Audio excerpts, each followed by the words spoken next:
Hey everyone, welcome back to my channel. I hope you are all having a great day today. If you are new here, welcome. My name is Rachel. I'm very excited for today's video. I'm finally taking everyone into my world of painting. This was one of the original reasons why I wanted to start my YouTube channel. I wanted to have different topics that I do, and painting was a huge part of it. I started the channel a little bit ago and I'm finally getting to this, so I apologize for the delay, but we are finally here. So in today's video, I'm not actually going to paint or do a tutorial. I just want to go over the things that you need to start fluid painting. If you are not familiar with fluid painting, we don't use brushes. And if you're going to use a brush, use it at the end for detail work, but for the most part, we don't use them. Which is really difficult for a lot of people to understand until you see the process. I started a program with Roswell Park Cancer Institute where I have paint night for patients, and we teach active and I guess patients that are in treatment or out of treatment survivors. I teach them how to do this type of painting, and when they come in, they're all nervous. I don't know what to do. I'm not artistic, and I'm like, well, you don't have to be. We don't use brushes. They all look at me like I have 6 heads. So it's an amazing process because once they do it once, they're hooked. I have some patients that come literally every single class, and by the end of the class, they're already talking about the colors they want to use next month. So it's amazing. So I hope you guys become that excited about this as I did, as they did. It's just a really, really fun thing to do. So the way I stumbled upon this is I found an artist, it was just a video on Facebook. I wanted to kind of look more into her because it was just fascinating. I stumbled upon Emma Lindstrom on YouTube, who is a fluid artist in Sweden. And when I saw her work, like, it was literally life-changing for me. She is literally the one who, I don't even know how to phrase this properly. Like, it was a pivotal point in my life. I had to do this. I've always been artistic. I've always loved art, specifically painting. And this just resonated with my soul. Like, the way that it's done, it's me. So I never really watched YouTube before this either, like, ever. And now all I did was watch videos on painting and fluid painting, abstract painting, and I I couldn't get enough information in my head. So I do think it's really important to start with the basics of what you need to get started, and then I'll do all the fun stuff. So I guess first thing is first. I guess we'll start here. Don't get overwhelmed by all of this. There's multiple things of like all the pouring mediums, all the different paints. You need one of each. You don't need all of this. So please don't feel like, oh my God, that's a whole lot. I'm just giving you different options. The first thing you're going to need is you're going to have to find a space to paint, whether it's in your kitchen or in your dining room table, in the basement, the garage. This is just a bedroom in our house that I have made my studio. As you can see, all the stuff around me. I don't sit at a table. I sit right here on the floor. Like, this is my spot. I mix all my paints and then go to work. So find a spot, but you're going to want to protect the spot because this is a messy process. Please do not try to be a hero and wear nice clothes and not lay anything down, because you are going to get paint somewhere. You may not notice it right away, but I promise you it'll be somewhere. These pants have become my painting pants because they got paint on them when I was just going to do something real quick. So this shirt is specifically my painting shirt. This smock was given to me by a friend. I honestly don't wear it a ton when I'm here, just because it drapes and I wind up like dragging it through paint on the floor and I make more of a mess than not wearing it. Also protect whatever you're pouring onto. I am on the floor. I have a beautiful shag green carpet underneath this, so I don't care if it gets ruined. However, I don't want to ruin the floor underneath, so I do have a painter's tarp, like a canvas tarp underneath. And then on top of that, I have these disposable tablecloths from the dollar store. As I go over these things, and as you start to play around with things, you are going to want to be thrifty. It can get pretty expensive with certain supplies. So things you can buy at the dollar store, things you can reuse from your home, get creative with that stuff because it will help you save money so you can buy more fun stuff.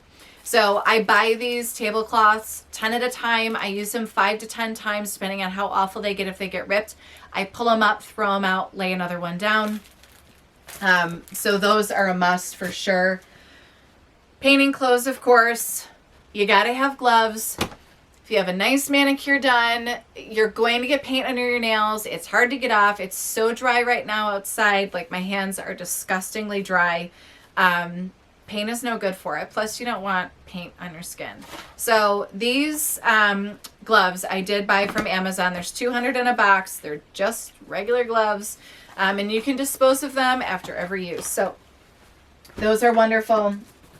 I do use Glad Press and Seal, which is not, I don't actually use it in my kitchen, but up here it works great. If I'm working on a bigger project and I don't finish in one day, and I have extra paint for detail work later, I just put it on top of the cup and it holds for quite a while. So this I do use quite often when I'm working on larger pieces. I do, what else? Oh, these, get out of here. Of course, they're all gonna stick now.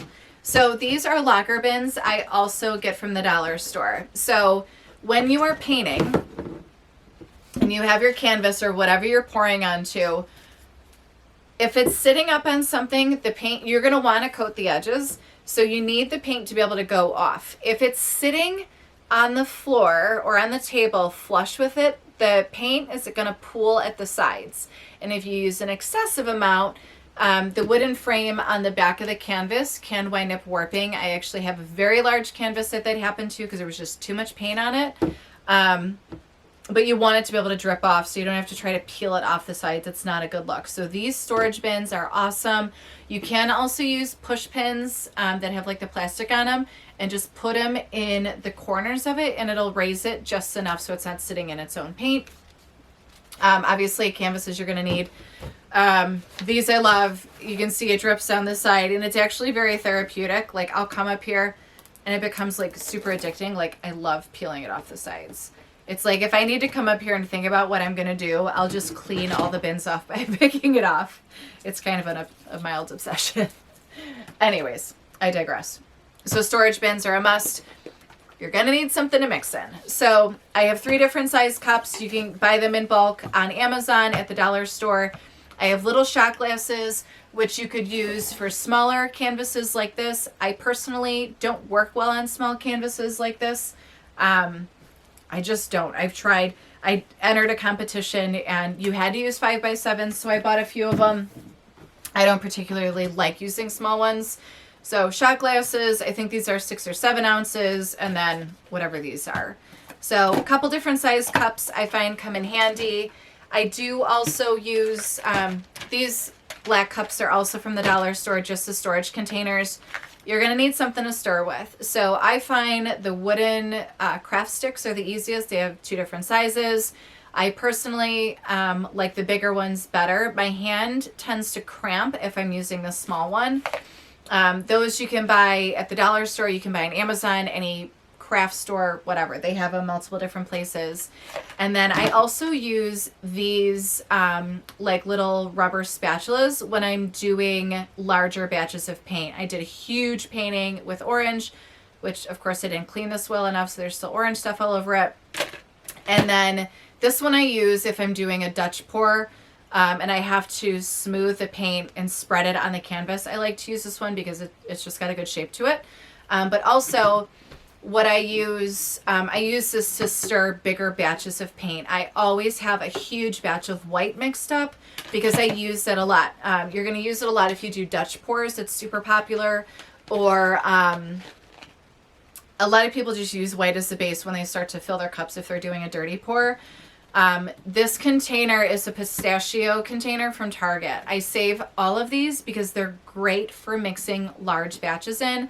There's a nice sealable lid, keeps it, you know, fine. It doesn't dry out or anything. So these I would definitely keep.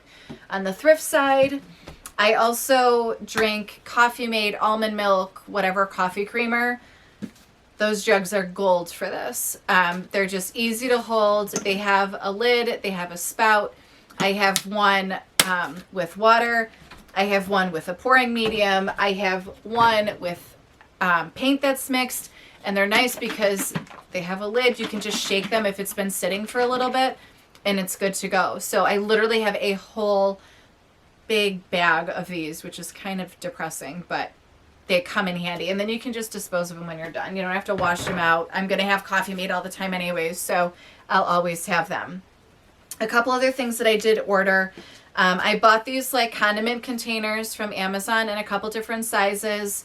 I bought a water spray. This one has soap in it too, just to get a different effect on canvases. And then this was a bottle of Method stainless steel cleaner.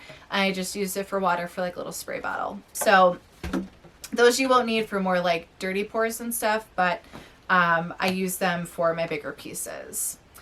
As far as paint goes, you can use, I keep picking the skins off. It's so addicting. You can use all sorts of different paints. Again, I started with sample paints, house paints that I had laying around. You just need acrylic paint. That's it. So this I've used. What I will recommend highly for when you get started, I'm sure a few different companies do this. Loft, which is a huge acrylic paint company, they have a sampler pack. And I can't remember how big I bought. They were probably like 36, 48, 50, whatever it was. But they have these 0.7 ounce tubes, and there's all sorts of different colors. So it was a great way for me to mix and match different colors that I typically wouldn't work with.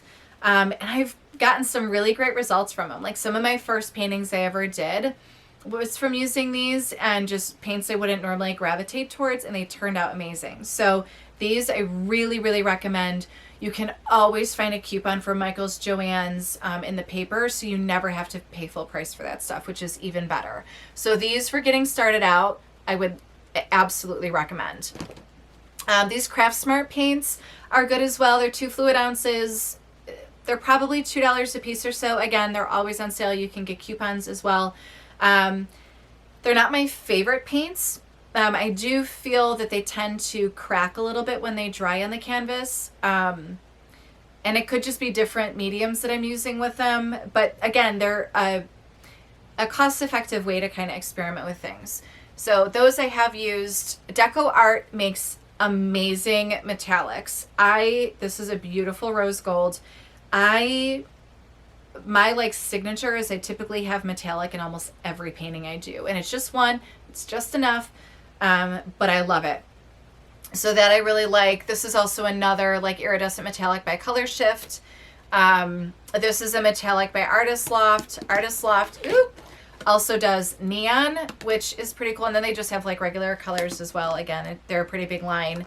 This is it's called the Fine Touch. I think this was $7, and I think I got this from Hobby Lobby. I do like this paint a lot. It mixes pretty well. My all-time favorite is Amsterdam. I cannot buy these in stores by me, which is very sad. They're the most expensive of what I use. Definitely not the most expensive out there, but these are probably for 8.5 ounce. They're probably $17 a piece. So I typically only use these for bigger, nicer, I shouldn't say nicer pieces, but for bigger pieces, not so much like experimental. Those I love. They're my absolute favorite. I just love everything about them. I love the way they mix. I love the way they feel. I love the way they're my favorite. But you may love something totally different and hate those. So everyone's different again. As far as, house paint too. I will wind up buying bigger quarts or gallons. Home Depot and Lowe's by me, I don't know if this is like a normal thing, but some of them do. They call it oops paint, and it's like, I didn't know you could return paint, or maybe they mixed it wrong, I don't know. But you can get a gallon of paint that's normally $40 for like $7. So if it's a cool color, like a blue, a red, this one's orange, because I knew I was doing a bigger piece with this. That's actually what this is from. A great value for what you're using. For a lot of people that I watch, they buy their white in the gallon form because it's pretty cost effective. Now, I, again, use a lot of white. So I buy, and this is from Michael's in their bulk supply section. It's by I can't say this right. Art Alternatives. It's economy acrylic, just titanium white. It's a half gallon. It mixes amazing. I love all of their products. That's actually what's in here. I love this paint. I have a bottle of green back there, blues, like colors that I use a lot of. I buy this product. I really like that as well. And I want to say that half gallon is like $21. Like, it's pretty cost effective. So that's it for as far as paints go. As far as pouring medium goes, everyone's different as far as this. I did mention that there was a woman who like specifically made a bottle and like per ounce drew out what she needed. I tried it. It doesn't work for me. A lot of people use Elmers Glue or PCV, whatever they call it. So I, of course, went and bought a big old thing of it. I don't like it at all. Now, not to say that other people aren't going to.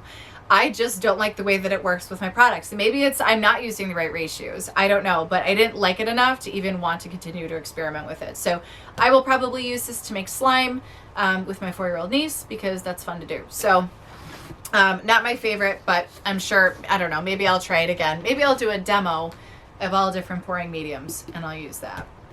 My absolute go-to is Floetrol. If you are starting out and you had to buy only one pouring medium, I would start with this. This you can get at any home improvement store, Lowe's, Home Depot. This gallon, I want to say, 1 gallon. This was like $16, $17.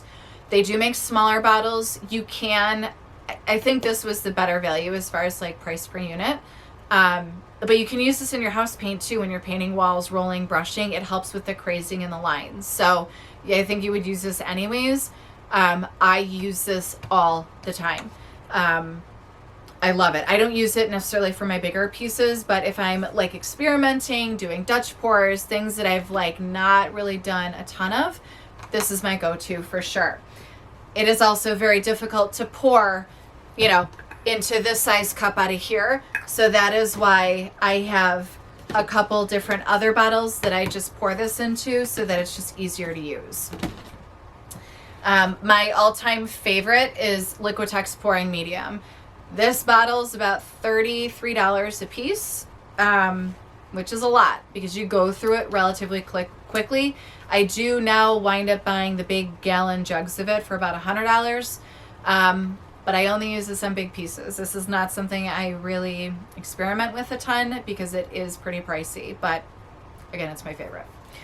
Also, one of my favorites by Golden. They have a lot of great products. I haven't used, I've used one type of their paints, which is something totally different from here that I use, which I'll do a different video on. Anyways, the JC800 is another form of pouring medium. This is a high gloss, so it will finish different than the Liquitex will. The Liquitex is definitely more of a flat, where this is a gloss. This pouring medium is by DecoArt, which is a company. I love their metallic paints. This one I got at Hobby Lobby. It's $20 and I love it. It works really well. It's got a great consistency. It's in between Floetrol and the Liquitex pouring medium. It's just got a nice balance and I think it's pretty cost effective. I mean, $20 for all this, it's not that bad. So that I do really like and would recommend if there's a Hobby Lobby by you. Water you need, of course. And then I think last but not least, I didn't talk about the torch, I don't think. It's not something you have to have, but if you notice that there's bubbles in your paint once you pour it, you want them out. So some of them will just naturally pop. The heat from a torch will help. Obviously be careful though, because you are using this with paints and additives and, you know, a whole bunch of stuff we don't need to set your house on fire. So just be careful. When I teach classes, I don't take this with me because people get crazy. So it stays in the house. And then last but not least, silicone. Everyone's different on this. Some people love silicone. They love cells. They love the way that it looks. I am that person. When I first started, the more cells, the better. I love the way that they look. The torch will help enhance them. On larger pieces, I don't typically go for cells. It's more so smaller ones. So again, it just depends on what you're trying to create. There's really all you need is a silicone-based product. I have used a Paul Mitchell hair serum before and got a pretty cool result. My friends actually bought that painting at my art show. This is just a Blaster silicone lubricant. This is WD-40. These are cool to spray in your cup before you start layering your paints. Or after the painting is done, if you spray it on little areas, you can do that as well. My favorite and go-to is just straight up, they call it treadmill oil. You can find it on Amazon. It's 100% silicone oil. This little bottle, you only need a couple drops of this, like per cup that you're using. So this will last you a long time, and I think it's like $7. Like, it's pretty cost effective. So this, I would just, I mean, obviously play around, but like if you're gonna buy something, this would be my go-to. So again, there's a lot here. I do also have like a couple miscellaneous items for like getting more creative and like really starting to play along with things. I have an airbrush that I use just to essentially, I don't put paint in it, I just use it more like an air compressor. I use a hair dryer. Don't use your $300 hair dryer with a Ferrari engine in it. Like, go to Rite Aid and buy a $20 one because you're going to get paint on it. I dropped mine straight into a painting before. So again, everything's going to have paint on it. So don't break anything up here or into your, wherever you are, unless you're willing to get paint on it. So I have those. I have a huge garbage can over to the side of me so I don't have to track stuff through the house. I have this little garbage thing behind me. I have stuff everywhere, but it's all within, oh, paper towels. You can see it's almost empty. You use these a lot. So I usually have a couple rolls of these up here. Even with gloves on, if I have to go reach for something and I have paint covering my hands, I will wipe them off real quick as opposed to using another pair of gloves. So that 100% you will need. And then if you're going to transport or move like product from bigger bottles into smaller bottles, it's not a bad idea to have a funnel or a cup. This one I use the Liquitex for because it's in a bucket, literally. There's no spout, so this is easier to transfer it into a littler or a smaller container. So I think that's everything. I've probably missed something, who knows. But I hope this helps. If you've been wanting to kind of dive into fluid painting but weren't really sure where to start or what you needed, I hope this helps. I hope you really enjoyed this video. If you did, please give it a thumbs up. It really helps support my channel. If you have any recommendations on what you want to see me paint, please leave them in the comments below. I will try to leave a description of all of these or where I bought them in the description box below as well. And please subscribe to my channel. I promise I will do a lot more, well, I'll start doing painting videos. Let's start there. And then also there will be updates on the baby. Xavier's 6 months old, my cancer journey. We got a lot of stuff going on right now. So to keep up with all the crazy, please subscribe, hit the bell notification so that you know when new videos are uploaded. And I hope to see you next time. Until then, I hope you have a fabulous day. Bye.